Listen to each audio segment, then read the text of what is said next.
नमस्कार, ईटीवी के खास प्रोग्राम अधूरे ख्वाब में आपका स्वागत है। मैं हूं महफूज आलम। जैसा कि आप जानते हैं, ईटीवी के इस खास प्रोग्राम में हम बात करते हैं अक़लियती समाज से जुड़े मुद्दों के बारे में। इस हफ्ते सरकार ने जहां बिहार दिवस मनाया, वहीं जश्न उर्दू का प्रोग्राम भी मनाया। उर्दू सूबे की दूसरी सरकारी ज़बान है। हालांकि उर्दू के साथ आज भी कई मसले हैं, लेकिन एक बार फिर से उर्दू को इंसाफ देने का वादा किया गया है। तो आइए हमारे ख़ास प्रोग्राम अधूरे ख्वाब में आज बात करते हैं उर्दू से जुड़े मुद्दों पर। राज्य और राज्य के बाहर से आए बुद्धिजीवियों का क्या कहना है। उर्दू एक ऐसी ज़बान जिसे मिली जुली संस्कृति का हिस्सा कहा जाता है। उर्दू बिहार की दूसरी सरकारी ज़बान है। जब भी बाहर के लोग बिहार आते हैं, बिहार को उर्दू की नई बस्ती का नाम देते हैं। बिहार में उर्दू बोली भी जाती है, लिखी भी जाती है। देश में जितने उर्दू के अखबारात और रिसाले निकलते हैं, उसका ज़्यादातर हिस्सा बिहार से ही शाया होता है। बावजूद इसके उर्दू आबादी के मुताबिक बुनियादी सतह पर उर्दू के साथ इंसाफ नहीं होता है। एक चीज़ होती है मेयार और दूसरी चीज़ होती है मकदार। तो मकदार के एतबार से यानी तादाद के एतबार से तो उर्दू वाले बढ़ रहे हैं और हैं भी खासे, मगर मेयार पर तवज्जो देने की ज़रूरत है। इसलिए कि अगर मेयार नहीं रहेगा और उसका स्टैंडर्ड गिरता जाएगा तो अल्टीमेटली ज़बान जो है वो ख़त्म हो जाएगी। उर्दू खानकाहों की ज़बान है और इसने हमेशा भेदभाव मिटाया है। उर्दू के यहाँ भेदभाव नहीं होता। हम शब्दों को उर्दू आते नहीं, बल्कि जिस भाषा से लेते हैं उसी को उर्दू करार दे देते हैं। कोई भी ज़बान पढ़ने वालों से जिंदा होती है। जितने बच्चे उस ज़बान को पढ़ेंगे, उसी एतबार से वक्त का मौरिख उस ज़बान के मुस्तकबिल की कहानी बयान करेगा। बिहार की बात करें तो ज़्यादातर स्कूलों में उर्दू के टीचरों की जगहें खाली हैं। उर्दू वाले कहते हैं कि आने वाले वक्त में इस ज़बान के साथ और भी मुश्किलें पैदा होगी। हालांकि दूसरी तरफ इस मसले को हल करने का दावा सरकार करती रही है, लेकिन मसले हल नहीं हुए हैं। उर्दू में जो दरसी किताबें शाया होती हैं वो तमाम अज़ला तक नहीं पहुंचती हैं और बच्चे उर्दू ले करके भी उर्दू ज़ुबान पढ़ने से महरूम रह जाते हैं। जो उर्दू मुलाजमीन का मामला है, जो राजभाषा के तहत हैं, उनको उनका मुनासिब हक़ नहीं दिया जा रहा है, टाइम बाउंड प्रमोशन नहीं दिया जा रहा है। तो ज़मीनी सतह पर सरकार को उर्दू के ताल्लुक़ से कार्रवाई करने की ज़रूरत है। उर्दू की सूरत हाल उस वक्त ज़्यादा बेहतर होगी जबकि हमारे स्कूलों में, कॉलेजों में असातिज़ा रहेंगे।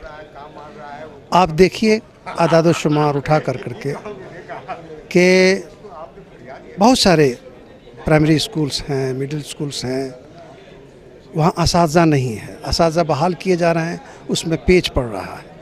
सरकार ने इस हफ्ते बिहार दिवस मनाया तो साथ साथ जश्न उर्दू का प्रोग्राम भी मनाया।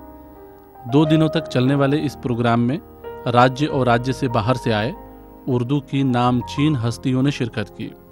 इस मौके पर बाहर से आए लोगों ने उर्दू के सिलसिले में सरकार से कई तरह की मांग की और इस ज़बान की तरक्की के लिए ख़ास मंसूबा भी बनाया। उर्दू एक ज़िंदा ज़बान है। ये बात चैनल्स के ज़रिए, मीडिया के ज़रिए, अखबारों के ज़रिए उन नौजवानों तक पहुंचानी होगी। और नौजवान जब ये बात सुनेंगे कि आज़ादी के 68 वर्षों में उर्दू से भी उनको नौकरी मिल सकती है, उर्दू से भी उनको एक पायदार जॉब मिल सकता है, तो मुझे नहीं लगता है कि वो दूसरी ज़बानों की तरफ माइल होंगे। सबसे पहले खुद एहतसाबी की ज़रूरत है। हम बहुत रो चुके, बहुत कह चुके कि साहब फलां। मैं ये नहीं कहता हूँ कि हुकूमत में है कौन, हुकूमत में अवामी नुमाइंदे ही होता है, हुकूमत में है कौन, हम और आप जैसे लोग ही वहाँ पर मौजूद होते हैं। तो ऐसा नहीं है कि हुकूमत कोई अलग अलग सी चीज़ है, हुकूमत का कोई अलग सा चेहरा होता है, हुकूमत कोई अजीब या कोई अजूबे रोज़गार किस्म की चीज़ होती है। तो मैं समझता हूँ कि अपनी बेदारी बहुत ज़रूरी है। जामिया मिलिया इस्लामिया के उर्दू विभाग के प्रोफेसर डॉक्टर कौसर मजहरी ने कहा कि उर्दू के विकास को लेकर सभी सरकारें फ़िक्रमंद होने का एहसास कराती रही है, लेकिन उर्दू के बुनियादी मसले हल नहीं हो पाते हैं। तो अलीगढ़ मुस्लिम विश्वविद्यालय के उर्दू विभाग के प्रोफेसर मौला बख्श के मुताबिक उर्दू की तरक्की के लिए खुद उर्दू वालों की तरफ से पहल की जानी चाहिए। बख्श की माने तो उर्दू के सिलसिले में उर्दू के लोगों का नज़रिया भी तसफ़ी बख्श नहीं है, लिहाजा उर्दू से जुड़े मसले हमेशा बरकरार रह जाते हैं। जो उर्दू की तंजीमें हैं, जो एकेडमीज़ बनी हुई है, वो यहाँ बिहार में पटना में अंजुमन तरक्की उर्दू है, उर्दू एकेडमी है, उर्दू लाइब्रेरी है। तो इस लिहाज से हम ये देखते हैं कि किसी तरह की कोई कमी नहीं है। लेकिन सरकारी सतह पर जो ऐलानात होते हैं उनके नफाज की क्या सूरत हो सकती है, ये सबसे बड़ा मसला होता है कि कौन लोग होंगे जो ये एक प्रेशर ग्रुप बना करके उसके नफाज की सूरत पैदा करें। मेरा अपना नज़रिया ये है कि किसी सरकार को ज़बान के फ़रोग़ के सिलसिले में पूरी की पूरी ज़िम्मेदारी उसके सर मढ़ना नहीं चाहिए। हकीकत हाल ये है कि उर्दू की रोज़ी रोटी खाने वाले लोग उर्दू की इससे गद्दारी कर रहे हैं। अपने बच्चों को उर्दू नहीं पढ़ाते, उर्दू अखबार नहीं पढ़ते, उर्दू की बात होती है तो कान बंद कर लेते हैं। वो सिर्फ अपने ज़िंदगी के दिन गुजार रहे हैं। दरअसल सूबे में बड़ा मसला उर्दू की तालीम से जुड़ा है। उर्दू आबादी सरकार से सभी स्कूलों में उर्दू टीचरों को बहाल करने की मांग करती रही है। सरकार ने भी सभी स्कूलों में उर्दू के शिक्षकों को बहाल करने का कई बार ऐलान किया है, लेकिन नीतीश कुमार की सरकार के 10वें साल में भी ये मसला पूरा नहीं हो सका है। बहरहाल वक्त हो गया है ब्रेक का। ब्रेक के बाद फ़ौरन वापस आते हैं।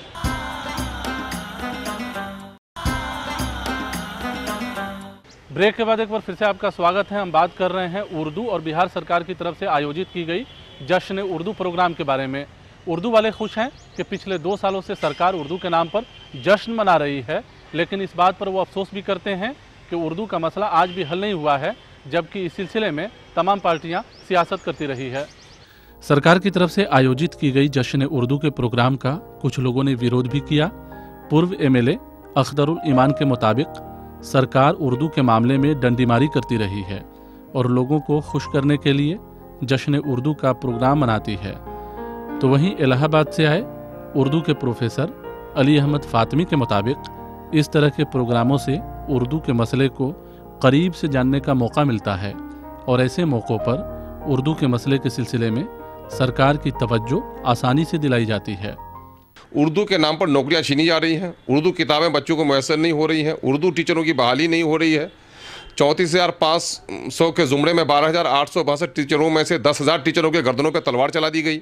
27,000 स्पेशल उर्दू टीचरों की बहाली का मामला इल्तवा का शिकार है। अभी ऐवान चल रहा है और वहाँ पर लाठियाँ खा रहे हैं हमारे नौजवान। 8 ब्लॉक चौराहे पे कोई खबरगिरी लेने वाला नहीं है, उर्दू की रोटी खाने वाले भी नहीं है, हुकूमत भी नहीं है। उर्दू के नाम पर उर्दू एकेडमी का इन लोगों ने कोई फंड नहीं बढ़ाया। अंजुमन तरक्की उर्दू का मामला ही यूँ गिरा पड़ा हुआ है। उर्दू के नाम पर कोई काम नहीं हो रहा है। उर्दू कॉलेजों में उर्दू प्रोफेसरों की असिस्टेंट जो प्रोफेसर्स की बहाली होनी थी, 350 से ज़्यादा जगह खाली पड़ी है। 102 की इन लोगों ने वैकेंसी निकाली है। सरकार की देखिए नियतें क्या हैं, चाहे वो सूबाई हो चाहे मरकज़ी हो, और वो भी ज़बान और अदब को लेकर, आर्ट और कल्चर को लेकर, शेर और शायरी को लेकर किसी का भी जहन साफ़ नहीं है। अच्छा, और किसी ज़बान को भी लेकर साफ़ नहीं है। ये मामला सिर्फ उर्दू का नहीं है। हम यूपी में रहते हैं, मुलायम सिंह की हुकूमत होती है, मायावती की हुकूमत होती है, किसी तीसरे की भी होती है। ये सब के सब ज़बान, अदब, तहज़ीब, सकाफ़त के लोग ही नहीं हैं। शायद इनको सब चीज़ों में इंटरेस्ट ही नहीं है। इससे फ़ायदा ये होता है कि एक तो ये कि उर्दू आबादी में बेदारी पैदा होती है, उर्दू ज़बान के तई लोगों तक पैगाम पहुँचता है। दूसरा ये कि सरकार तक भी बहुत सारे पैगाम पहुँचते हैं। जो यहाँ मसाइल उठाए जाते हैं, जिन हलों की बात की जाती है, बाज़ाब्ता वो सब सरकार तक पहुँचाए जाते हैं और सरकार फिर मजबूर होती है कि इसकी तरफ तवज्जो दे, इसकी तरफ ध्यान दे। वरिष्ठ पत्रकार अहमद जावेद ने बताया कि सूबे में उर्दू का मसला तालीम से जुड़ा है। सरकार इस मसले पर गौर करने का ऐलान तो करती है, लेकिन वादों को फरामोश कर दिया जाता है। वहीं मौलाना मजहरुल हक विश्वविद्यालय के VC के मुताबिक उर्दू हिंदुस्तान की तहजीब व संस्कृति की ज़बान है, लिहाजा खुद उर्दू वालों को भी इस तरफ संजीदा होने की ज़रूरत है। उर्दू ज़ुबान के तालीम का मसला है।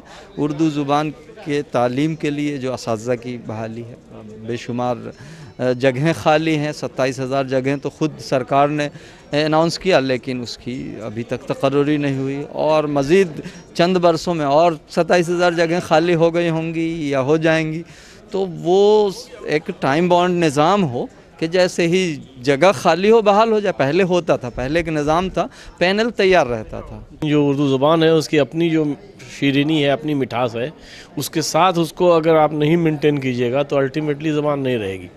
इसलिए सिर्फ उर्दू में MA कर लेना, PhD कर लेने वालों की तादाद बढ़ रही है, उससे ये नहीं समझना चाहिए कि उर्दू बढ़ रही है। जश्न उर्दू के प्रोग्राम में उर्दू वालों को उम्मीद थी कि मुख्यमंत्री उर्दू के सिलसिले में कोई बड़ा ऐलान करेंगे, लेकिन प्रोग्राम की शुरुआत करते हुए मुख्यमंत्री ने उर्दू ज़बान की तारीफ तो खूब की, लेकिन उर्दू के हवाले से किसी तरह का कोई ऐलान नहीं किया। उर्दू जुबान की ताकत है उसका एहसास होता है, और हम लोग जो हिंदी बोलते हैं उसमें तो बहुत उर्दू शब्दों का प्रयोग है। दरअसल हिंदी और उर्दू मिलाकर तो हम लोग हिंदुस्तानी बोलते हैं, और हिंदी और उर्दू तो दोनों बहन है, दोनों के बीच में कोई विवाद नहीं है। हिंदी के कुछ शब्दों से उर्दू अमीर बनती है और उर्दू के शब्दों से हिंदी भी आगे बढ़ती है। मुख्यमंत्री ने यह जरूर कहा कि उर्दू डायरेक्टोरेट में खाली पड़े ओहदों पर बहाली होगी, साथ ही सभी स्कूलों में उर्दू शिक्षकों को नियुक्त किया जाएगा। FIR तक अब उर्दू वाले उर्दू में कर सकते हैं। मुख्यमंत्री के मुताबिक सरकार उर्दू के साथ इंसाफ करेगी। हमने कहा है कैबिनेट सेक्रेटेरिएट डिपार्टमेंट को भी, प्रधान जी बैठे हुए, और इनकी राजभाषा की, अच्छा बताइए, पहले था तो राजभाषा में उर्दू निदेशालय बना, ये हमने अपने मैनिफेस्टो में जिक्र किया था, उर्दू निदेशालय बन गया, तो हुआ कि भाई डायरेक्टर को विभागाध्यक्ष का दर्जा दीजिए, अब वो भी हो गया। तो ऐसा नहीं है कि काम नहीं हो रहा है, सारे काम हो रहे हैं। तो उर्दू टीचर भी बहाल होंगे और विभिन्न कार्यालयों में, ऑफिसेज में, दफ्तरों में काम करने में सहूलियत हो, इसके लिए जो जरूरी पद हैं उनको क्रिएट किया जाएगा, सृजित करके उनको भी भरा जाएगा। इसी साल बिहार असेंबली का चुनाव होना है, लिहाजा उर्दू के बुद्धिजीवियों ने उर्दू के मसले पर उर्दू वालों को एक प्लेटफॉर्म पर आने की अपील की है। उनके मुताबिक उर्दू से जुड़े मामले तभी आसानी से हल होंगे जब उर्दू वालों की तरफ से दबाव बनाया जाएगा। उर्दू के लिए अवामी सतह पर बेदारी पैदा करने की ज़रूरत है। जब तक उर्दू आबादी के दरमियान बेदारी नहीं पैदा होगी, उर्दू आबादी अपने हुकूक से वाकिफ़ नहीं होगी, उर्दू के मसाइल हल नहीं होंगे। मशहूर शायर मनव्वर राना भी इस मौके पर पटना में मौजूद थे। उनसे उर्दू और मुशायरों के सिलसिले में हमने बात की तो उन्होंने ये कहा, नीतीश कुमार जैसे तेज तर्रार लीडर के लिए ज़रूरी ये है कि उर्दू की बहाली और उर्दू के मुस्तकबिल के लिए जो भी नौकरियां खाली हैं, अगर वो हिम्मत के साथ बहाल कर दें तो उनको वोट का फ़ायदा भी होगा और तारीख़ में उनका नाम उर्दू से मोहब्बत करने वालों में महफूज हो जाएगा। हर रंग के फूलों का गुलदान है ये पटना, बरसों से आना मेरी पहचान है ये पटना, बरसों से आना मेरी पहचान है ये पटना।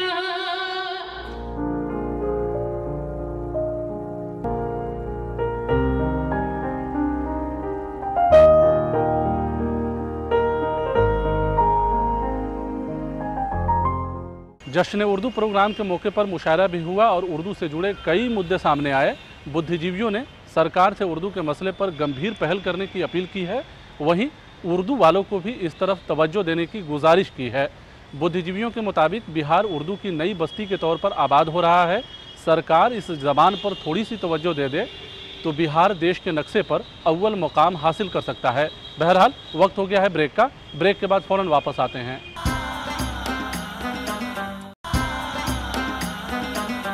ब्रेक के बाद एक बार फिर से आपका स्वागत है। हम बात कर रहे हैं उर्दू और सरकार की तरफ से आयोजित की गई जश्न उर्दू के प्रोग्राम के बारे में। हालांकि ये प्रोग्राम काफ़ी अहम रहा, जिसमें उर्दू के सिलसिले में ख़ास तौर से रोज़गार से जोड़ने और उसे मेन स्ट्रीम में शामिल करने का मुद्दा उठाया गया और रणनीति भी बनाया गया। सरकार के लोगों ने भी इस मसले पर खुलकर बात की और बुद्धिजीवियों ने भी देखना दिलचस्प होगा कि आगे सरकार इस सिलसिले में क्या करती है। जानकारों के मुताबिक उर्दू ज़बान की तरक्की के सिलसिले में ऐसे प्रोग्राम की तरफ से की गई सिफारिशों पर सरकार को गौर करना चाहिए। उर्दू डायरेक्टोरेट की तरफ से जश्न उर्दू का प्रोग्राम आयोजित किया गया था। डायरेक्टोरेट के डायरेक्टर ने कहा कि उर्दू के सिलसिले में बुद्धिजीवियों की तरफ से आए मशवरों पर सरकार गौर करेगी।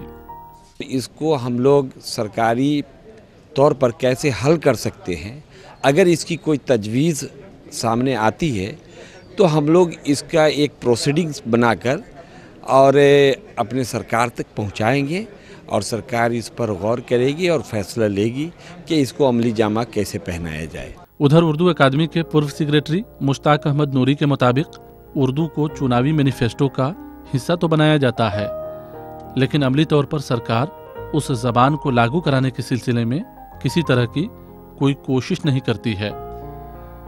जबकि जेडीयू नेता प्रोफेसर गुलाम गौस ने कहा कि सरकार को सिर्फ जिम्मेदार बना देने भर से उर्दू के मसले हल नहीं होंगे। हुकूमत को तो ये चाहिए कि जो वैकेंसीज हैं, नंबर 1 उसे भर दें आप, नंबर 2 जो ज़रूरत है, जो वैकेंसी क्रिएट नहीं हुई है उसे भी क्रिएट करें। इसलिए कि देखिए, बोलना अलग है, करना अलग है। हुकूमत अगर कर देती है तो ये आप यकीन जाने कि आबादी इस हुकूमत के साथ है, क्योंकि हमारा मसला जहाँ हल होगा हम तो उसी जानिब देखेंगे। हुकूमत के साथ साथ आवाम को भी मुतहर्रिक रहना होगा और उर्दू वालों को भी मुतहर्रिक रहना होगा, तभी जो है आपके जितने सारे जो मसाइल हैं उर्दू से मुतल्लिक वो हल होंगे। सिर्फ हुकूमत पे ही सर रख देने से काम होने वाला नहीं है, अपनी कोशिश ज़रूरी है हम लोग। बुद्धिजीवियों के मुताबिक सरकार उर्दू को रोजगार से जोड़ने के सिलसिले में मुनासिब कार्रवाई कर सकती है, लेकिन इस सिलसिले में मायूसी नजर आती है। बड़ी बड़ी बातें कह गए हमारे एक बहुत बड़े नेता कल, मैंने ये सोचा था, मैंने ये किया, मैंने वो किया, मैंने मन तो हुआ कि उठकर कहूँ ज़रा कागज़ पर लिख कर बता दो कि क्या किया। कुछ नहीं किया। केस हो गया कि टीचर की बहाली नहीं होगी, सब जुडिस मैटर। सबसे बड़ा बहाना जो है ना जान बचाने का सब जुडिस है। मैं कहता हूँ सब जुडिस है, आप उसको क्यों नहीं आगे बढ़ कर के उसको हल करते हैं। हुकूमत का फ़र्ज़ इतना ही है कि वो पूरी दयानतदारी से सूबे की तमाम ज़बानों को, तहज़ीबों को प्रोटेक्ट भी करे और प्रमोट भी करे, लेकिन ज़बान ज़िंदा रहती है ज़बान बोलने वालों से, काम करने वालों से। बोलने वाले भी ज़बान की तरफ उसी वक्त रग़बत रखते हैं जब उसका रोज़ी रोटी से भी मसला हो, उसके माशी, क्योंकि दुनिया की सबसे पहली ज़रूरत उसकी भूख है। मैं भी भागलपुर यूनिवर्सिटी के शोबे उर्दू में मुंसलिक थी और 2000 से सुन रहे हैं कि अब बहाली होगी। बस 6 माह में देखते देखते ये 14 साल का अर्सा गुजर चुका, अभी तक तो कोई अपॉइंटमेंट्स हुआ नहीं है। इस मौके पर बुद्धिजीवियों ने सरकार से उर्दू नवाजी की सबूत पेश करने की अपील की और स्कूल और उच्च शिक्षण संस्थाओं में खाली पड़े उर्दू के सीटों पर बहाली की मांग की। बुद्धिजीवियों ने कहा कि जब तक इस सिलसिले में पहल नहीं की जाएगी, सही मायनों में उर्दू का विकास मुमकिन नहीं हो सकेगा।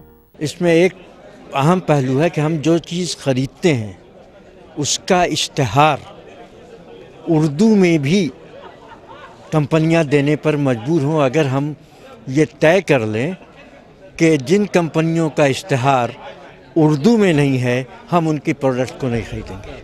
मुनव्वर राना ने उर्दू के बारे में अपने जज्बात का इजहार कुछ इस तरह से किया। हर एक आवाज़ अब उर्दू को फरियादी बताती है। हर एक आवाज़ अब उर्दू को फरियादी बताती है। ये पगली फिर भी अब तक खुद को शहज़ादी बताती है। ये पगली फिर भी अब तक खुद को शहज़ादी बताती है। कई बातें मोहब्बत सबको बुनियादी बताती है। जो परदादी बताती थी वही दादी बताती है। जो परदादी बताती थी वही दादी बताती है। और जहाँ पिछले कई बरसों से काले नाग रहते हैं, वहाँ एक घोंसला चिड़ियों का था दादी बताती है। हर एक आवाज़ अब उर्दू को फरियादी बताती है। ये पगली फिर भी अब तक खुद को शहज़ादी बताती है। कहते हैं अच्छा है दिल के पास रहे पासबाने अक्ल, लेकिन कभी कभी उसे तन्हा भी छोड़िए। जानकारों ने कहा कि जमहूरियत में उर्दू के मसले को हल कराने के लिए और इस ज़बान को इंसाफ दिलाने के लिए उर्दू वालों को जहां एक प्लेटफॉर्म पर आने की ज़रूरत है, वहीं उर्दू के सिलसिले में उर्दू आबादी के बीच बेदारी मुहिम चलाने की ज़रूरत है। बहरहाल वक्त हो गया है आपसे रुखसत लेने का। अगले हफ्ते किसी नए मुद्दे के साथ आपसे फिर मुलाकात होगी। अगर आप इस प्रोग्राम के बारे में अपना कुछ सुझाव देना चाहते हों तो हमें ईमेल कीजिए। हमारा ईमेल एड्रेस है ak@etb.co.in। तो यहीं पे हमें और हमारी पूरी टीम को दीजिए इजाज़त। नमस्कार।